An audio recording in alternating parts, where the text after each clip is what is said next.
Praise the Lord, saints. This is Elder Adrian Heyman. I apologize for cutting off earlier. The reason, of course, I always have to have one ear to hear from my dear one. That if she calls, I have to get to her. And she had a little tummy ache, so I had to kind of make sure that was soothed up.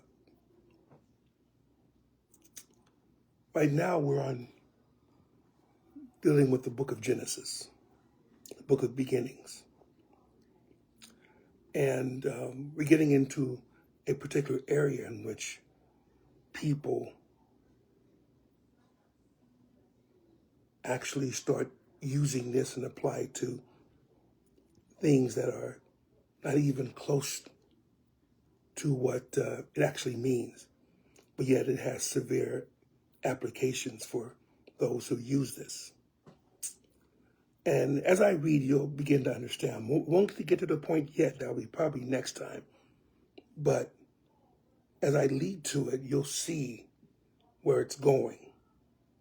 And when I get to it, I'm gonna hit that pretty hard, because there's too many people that have been waylaid by the interpretation on it, and they really have just missed a particular word in there, a word or two. And really, all you need is a word or two for a scripture to be off kilter. Remember, Satan, all he did was add in one word in God's commandment to Adam and Eve. Adam and Eve, Lord said, "Thou shalt not in the day that you eat of the tree of knowledge of good and evil, you will surely die." And Satan, the serpent, just added one word, not. Thou shalt not surely die. So you see, one word can change an entire meaning.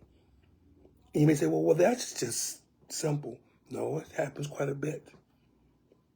And as I said, we'll go through it. But let's start off with Genesis chapter 9,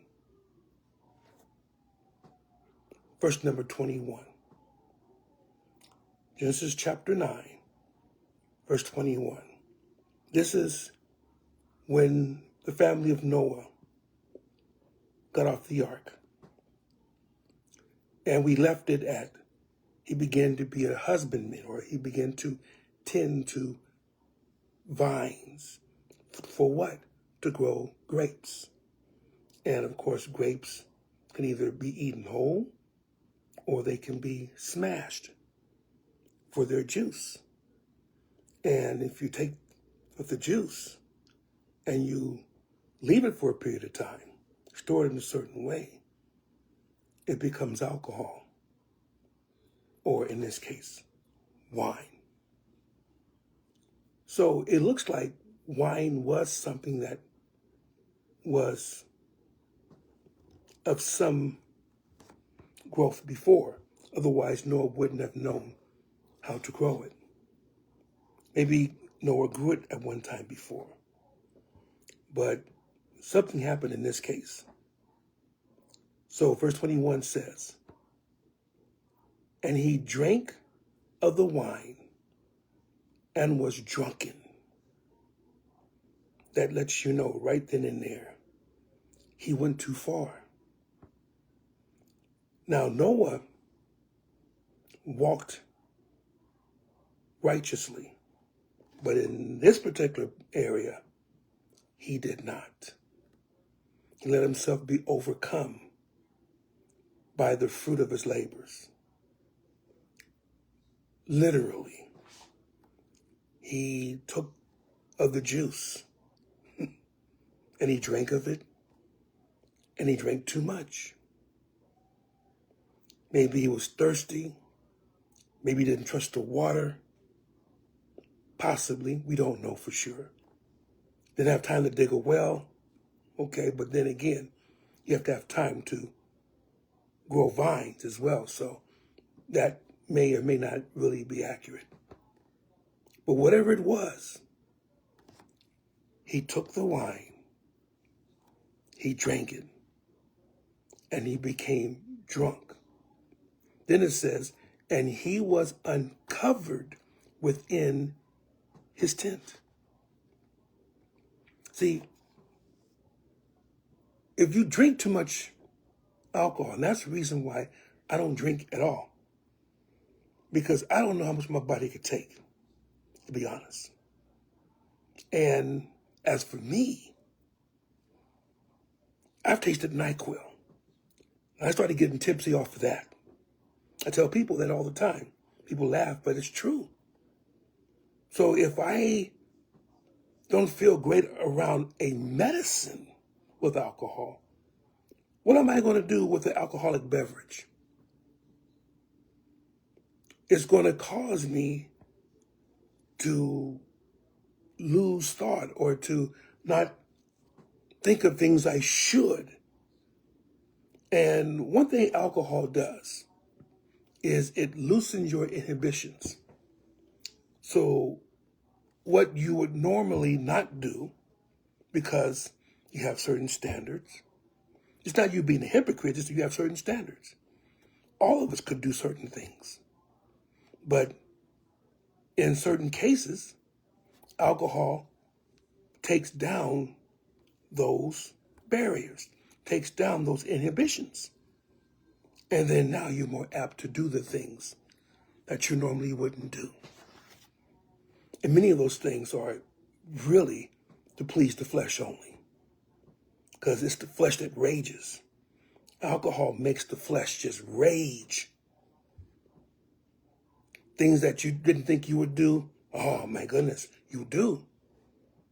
If you want, make sure you keep a secret. Don't get drunk, because you'll blab it all over the place. If you want to keep in your heart hatred and you don't like somebody, but you do a good job in keeping it, give you a little alcohol. Oh, you'll go crazy on that person. Why? Because your inhibitions have been taken away. You don't think about certain things. You don't care, in this case, about being uncovered, because that's not what you're really thinking about. Not thinking about clothes at that time. Not thinking about being dressed at that time. Alcohol puts you in a particular place where even if you think about it, you can't do anything because your body won't respond. That essentially appears to be what happened with Noah. That he understood what was happening to him, but he just could not respond. So that's why it's better not to go ahead and drink. Don't tempt the flesh. Don't tempt it. I'm not saying some people say Christians can drink wine. Others say, no, you can't do it, it's a sin. Not necessarily it's a sin, but if my drinking is going to cause my brother to stumble, why am I going to drink it? Why am I going to drink wine? Or beer, or whiskey, or scotch, or coolers, or anything? If I do drink anything that has even a thought of alcoholic beverage, like I like pina coladas, but I always say virgin. I'm not going to put alcohol in my drink. I say virgin pina coladas, virgin margaritas. And that way, the alcohol stays out and all I taste is the mix. Nice drink without the alcohol. I don't need the alcohol. So why am I taking it? Noah didn't need the alcohol. But he took a sip of it, drank more, obviously drank too much, because he got so drunk, he couldn't even get dressed. He lay naked in his tent. Verse 22 now. And Ham, and I want you to understand how it's stated, and Ham the father of Canaan. That's the second time that it's mentioned that of Canaan. Ham, the father of Canaan. There's something about Canaan that essentially was special.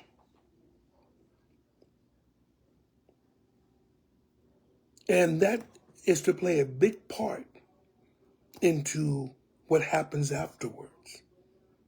It wasn't that Canaan did anything. It was Ham that did it. But Canaan is to be involved with this. So it says, and Ham, the father of Canaan, saw the nakedness of his father. The thing there is that he saw it, probably gawked at it. Wasn't it he was, from what he said, he saw it. Wasn't a passing glance at it. Wasn't that he said, oh my God, I'm sorry. He looked at his dad, probably stared at him, probably thought much less of him.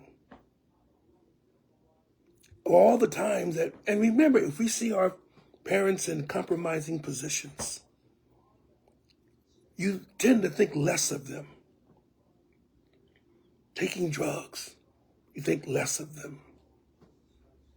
Knocked out because you drank too much or they're stumbling around the place. You tend to think less of them because you're used to seeing them as the leader of your family, as the one who, let's say they have more, they're the voice of reason, so to speak. But yet they're going off doing this. They're acting crazy. They're tipsy. They're intoxicated. They have a dose of something in their system, and their system is not treating it very well. You may say, well, how did you get yourself in that position? Now, you may think of them okay after everything wears off, but this is one instance you don't want to see your parents in. So Ham was in a position where many people after Ham had been in.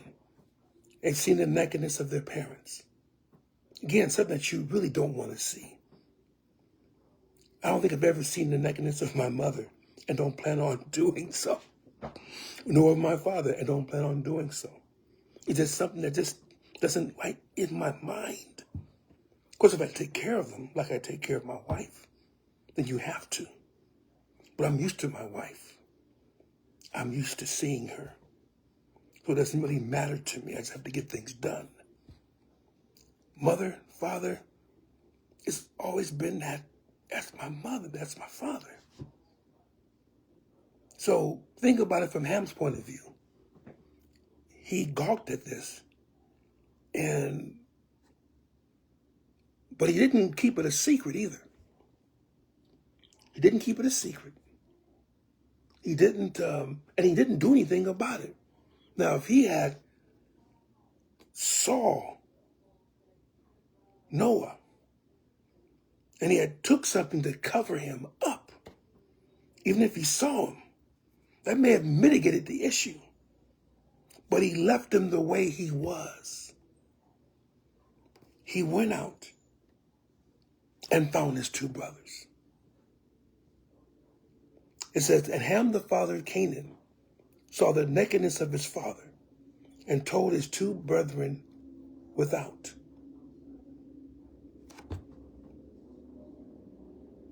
The fact is that, number one, Ham looked at his father.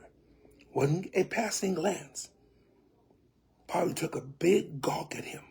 Number two, he made no effort to cover up his father, which to me is added to the sin, so to speak, of Ham.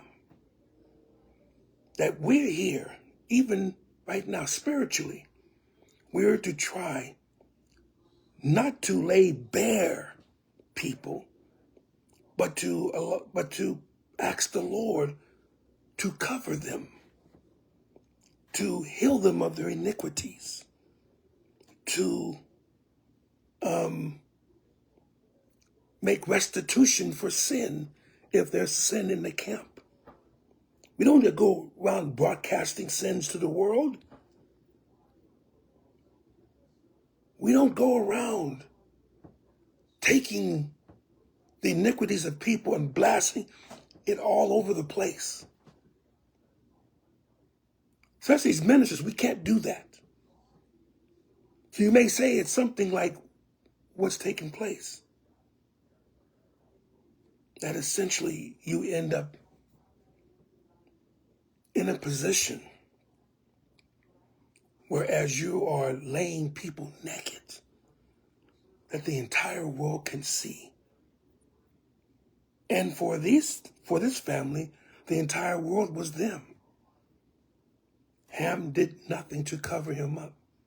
And then he told his two brothers.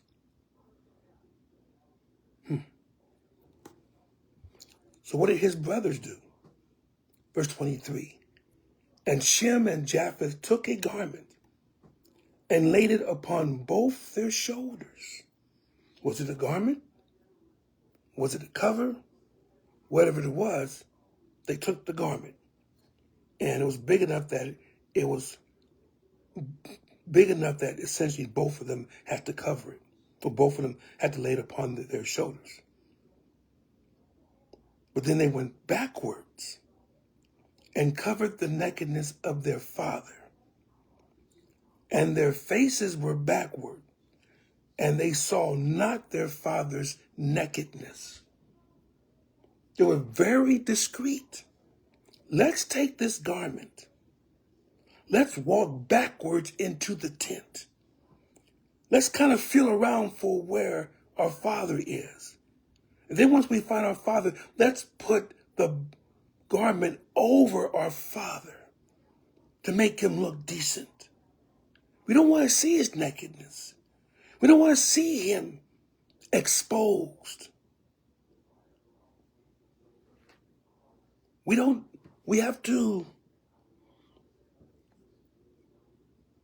and that's the thing that we must do, saints of God. If we're going to help others and they reveal to us their spiritual nakedness, it's not for us to go tell our friends about it or tell our brethren about it or tell anyone about it.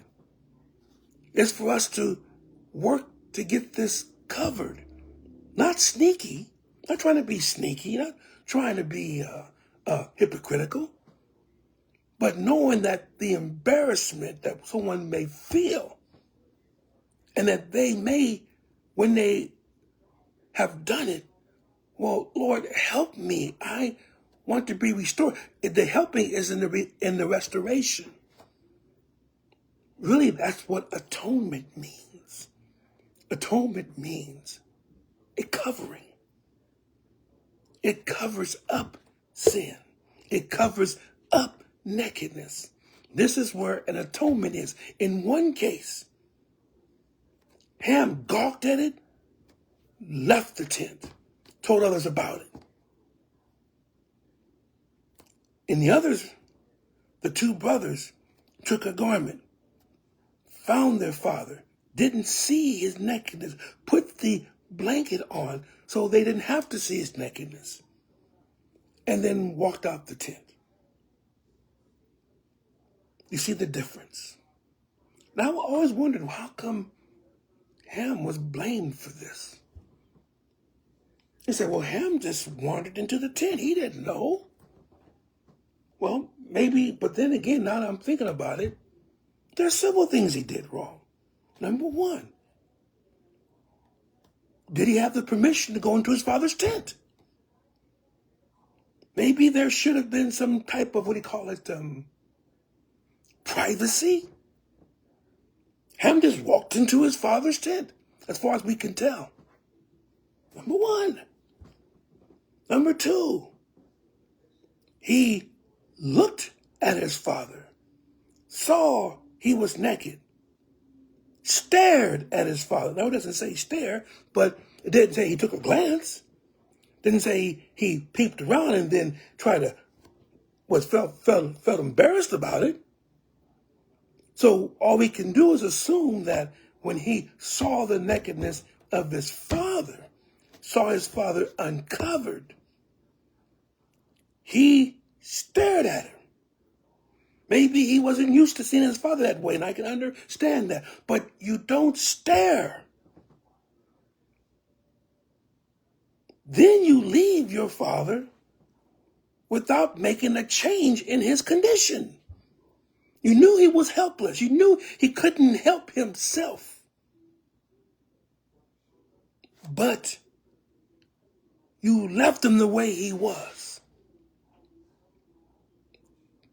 Then you went out and told your two brothers. Now, it was good that they did something about it. That was good. But what was the purpose of Ham going out to tell his two brothers? What was the purpose? Because Ham could have done that himself. He could have went back and helped the brothers, the other two, Shem and Japheth, could have helped them put the garment on Noah. He did not. So, whereas Noah did the original sin by getting drunk and letting the intoxicating liquid,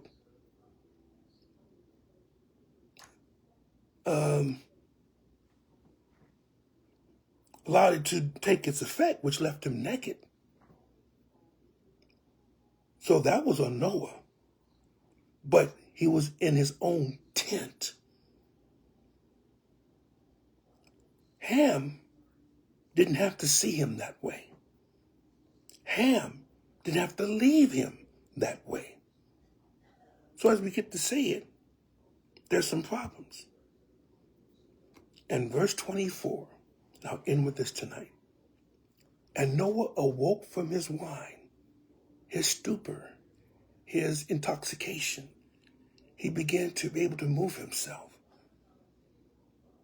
It says, and Noah awoke from his wine and knew what his younger son had done unto him. So he knew, and it was an offense to Noah. Now this was something that maybe they saw it before, but they shouldn't have done that. Shem and Japheth had sense to cover the situation up. Ham did not.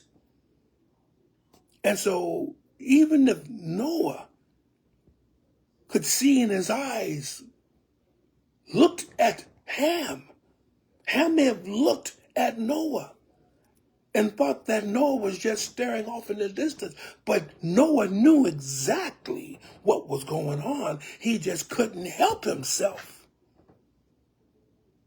And his younger son did not help him.